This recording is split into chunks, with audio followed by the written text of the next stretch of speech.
Hello students, तो यहाँ पे नीट 2023 का क्वेश्चन दे रखा है। Light travels distance x in time t1 in air and 10x in time t2 in another denser medium, what is the critical angle for this medium. तो हमारे पास दो medium दिए हैं क्वेश्चन ने, एक रेरर मीडियम है और दूसरा डेंसर मीडियम है। रेरर मीडियम में जो लाइट की स्पीड है वो बताई है डिस्टेंस और टाइम से। डिस्टेंस अपॉन टाइम क्या होता है? स्पीड। तो अगर मैं इस मीडियम में, रेरर मीडियम में लाइट की स्पीड लिखूं तो क्या डिस्टेंस अपॉन टाइम लिखूंगा?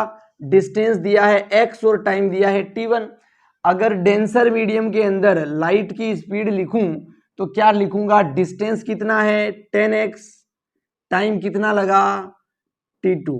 क्या दोनों मीडियम की स्पीड दी है इसके डिस्टेंस और टाइम के रेशियो में? इतना समझ में आ रहा है। आगे देखो, what is the critical angle for this medium. तो इस डेंसर मीडियम का हमें क्रिटिकल एंगल बताना है। तो मान लेते हैं इसका रिफ्रैक्टिव इंडेक्स n1 होगा और इसका रिफ्रैक्टिव इंडेक्स n2 होगा। क्या वेलोसिटी और रिफ्रैक्टिव इंडेक्स के बीच में आपको कोई रिलेशन पता है? हमें पता है रिफ्रैक्टिव इंडेक्स जो होता है किसी भी मीडियम का, वो speed of light in vacuum divided by speed of light in that medium. तो ये रही वो स्पीड। रिफ्रैक्टिव इंडेक्स क्या होता है? वैक्यूम में लाइट की स्पीड डिवाइडेड बाय उस मीडियम में लाइट की स्पीड। v क्या है? इस मीडियम में लाइट की स्पीड जो हमने यहां रखा है। c क्या है? वैक्यूम में लाइट की स्पीड। ये होता है रिफ्रैक्टिव इंडेक्स का फॉर्मूला जनरल। और यहां का रिफ्रैक्टिव इंडेक्स अगर लिखेंगे n2 तो क्या बनेगा? वो c अपॉन ये वाला v। इसको अगर v1 नाम देते हो तो इसको v2 नाम दे दो। यहाँ पे v1 रख लो और यहाँ पे v2 रख लो, समझ सकते हैं। v1 की वैल्यू इस इक्वेशन से उठा के इसमें रखते हैं तो n1 की वैल्यू क्या लिख सकते हैं? c अपॉन v1 की वैल्यू x अपॉन t रख सकते हैं, t ऊपर आ जाएगा। और यहां से n2 की वैल्यू अगर रखता हूं मैं, v2 की वैल्यू इस इक्वेशन से उठा के इसमें रख रहा हूं तो c अपॉन v2 में क्या लिख सकते हैं? 10x ऊपर आ जाएगा, t2 कर सकते हैं क्या? इसको फर्दर सॉल्व करते हैं। दोनों मीडियम के लिए n1 और n2 का रेशियो निकाल लेते हैं।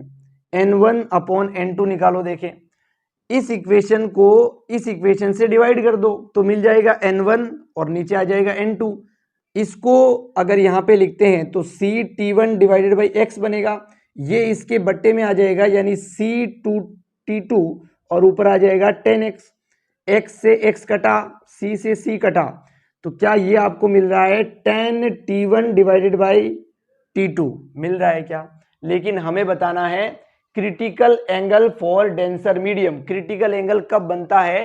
टोटल इंटरनल रिफ्लेक्शन में बनता है, यानी कि TIR की कंडीशन यहां पे आपको लगानी पड़ेगी।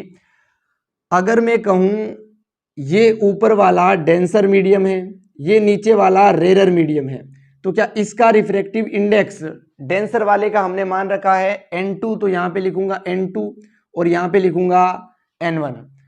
इस सरफेस के परपेंडिकुलर क्या होगा? नॉर्मल होगा। यहां से अगर कोई लाइट रे आती है और वो इस लाइन को ग्रेज करती हुई निकल जाती है तो इस कंडीशन को बोलते हैं टोटल इंटरनल रिफ्लेक्शन। यहां पे जो एंगल बनता है, एंगल ऑफ इंसिडेंस, उसी को बोलते हैं क्रिटिकल एंगल। अगर ये इंसिडेंस एंगल क्रिटिकल एंगल से ज्यादा हुआ तो ये लाइन वापस इसी डेंसर मीडियम में चली जाएगी।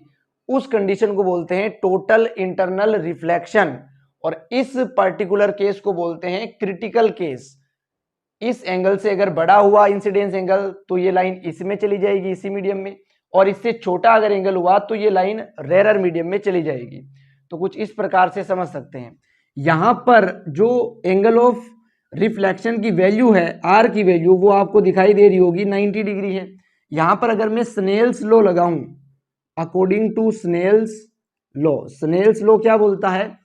इस मीडियम का रिफ्रैक्टिव इंडेक्स n2 और इसी मीडियम का एंगल, एंगल क्या है? वो साइन क्रिटिकल एंगल किसके बराबर होगा? इस मीडियम का रिफ्रैक्टिव इंडेक्स और इस मीडियम का एंगल कितना है? वो साइन r या फिर साइन 90 डिग्री। r की वैल्यू क्या है? 90 डिग्री।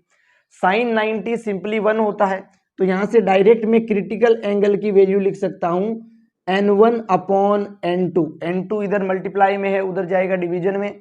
साइन 90 की वैल्यू 1 बन चुकी है, जो मैंने लिखी नहीं है। तो क्या n1 अपॉन n2 की वैल्यू आपको पता है क्या? यहां से ये रही। तो इस फॉर्मूले में इस वैल्यू को सब्स्टिट्यूट करेंगे और यहां से साइन आई सी की वैल्यू लिखने पर आपको मिल जाएगा tan t1 divided by t2। यहां से आई सी की वैल्यू निकालने पे बन जाएगी sine inverse tan t1 upon t2। तो ये बहुत सिंपल क्वेश्चन है, अगर आपके कॉन्सेप्ट्स क्लियर है तो ऑप्शन मैच कर सकते हैं आप। ऑप्शन नंबर 1 इसका करेक्ट आंसर हो जाएगा। आई होप मैं आपको बहुत अच्छे से समझा पाया हूं। Thank you so much for watching this video.